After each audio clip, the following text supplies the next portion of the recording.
Attention, SSS pensioners, alam nyo ba, meron kayong libreng check-up, libreng gamot, at libreng laboratorio na makukuha.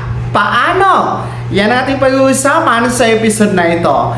Hello mga ka-vlogs! Welcome sa aking YouTube channel at welcome sa ating official Facebook page. Saan ka man nanonood, kumusta? Well, ito para sa ating mga pensionado kay SSS. Alam nyo ba na meron kayong libreng gamot, libreng check-up, at libreng laboratorio? Well, ito po ay handog para sa inyo. And alam naman natin ang ating mga pensionado sa SSS, karamihan ay may mga iniinda ng mga karamdaman, no? At may mga maintenance na ng gamot. At yung iba, ayaw magpa-check up dahil una, natatakot malaman kung ano ang sakit. Pangalawa, no, kulang sa budget para sa gastusin sa check up at higit sa lahat, yung ating pagbili ng gamot. Kaya, mas pinili na lang ng iba na wag na lang magpa-check up. Pero alam nyo ba, no, na meron kayong libreng check up,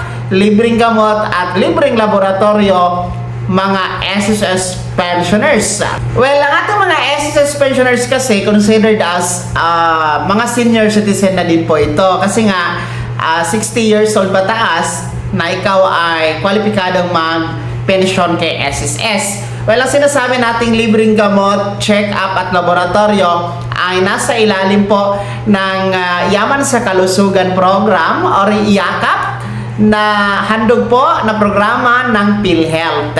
Well, kayo mga SSS pensioners, kung kayo po ay miyembro ng PhilHealth, kayo po ay makaka-avail dito, no? Kung saan libreng check-up para sa iba't ibang problema sa katawan o problema niyo po sa kalusugan, no? Tapos meron tayong libreng gamot. Ang libreng gamot, alam niyo ba, merong 70 plus na uri ng gamot ang kabilang sa libre ninyo pong makukuha, no? Kabilang ang gamot sa hypertension o high blood, para sa diabetes, para po sa heart problem, para po sa problema sa kidney at iba pa, no? Yung mga paracetamol at iba pa mga gamot, basta 70 na uri ng mga libreng gamot ang maaari nyo pong makuha.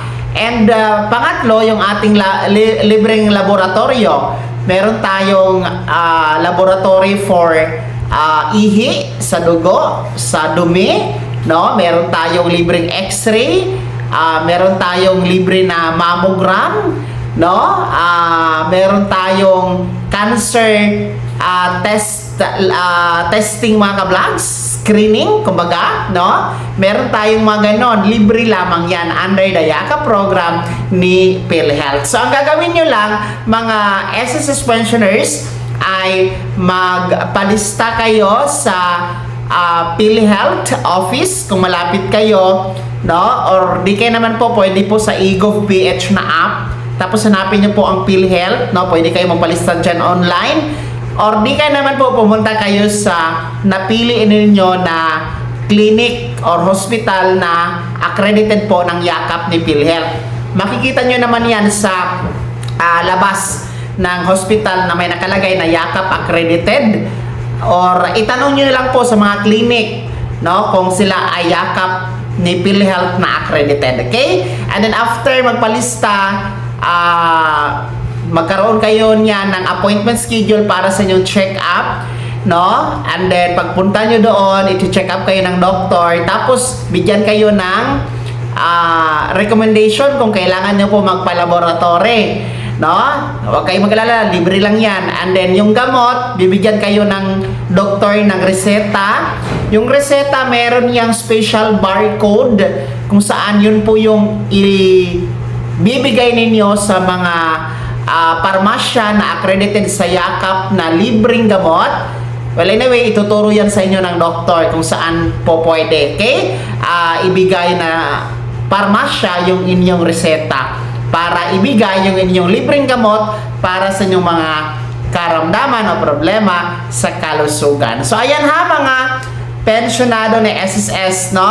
Huwag kayo matakot magpa-check up dahil libre lamang ang ating gamot, check up at laboratorio. Kung meron man sa inyo na matagal nang hindi nahulugan ang PhilHealth ni SSS pensioner, well, pwede naman yan i-continue, no? Ipagpatuloy nyo lang ang paghuhulog, no? Para ma-activate ulit and then maka-avail kayo sa free check-up, laboratory and gamot. Pwede yan, ha? Mga pensioners. Kaya naman, ano po yung komento at reaction sa balitang ito?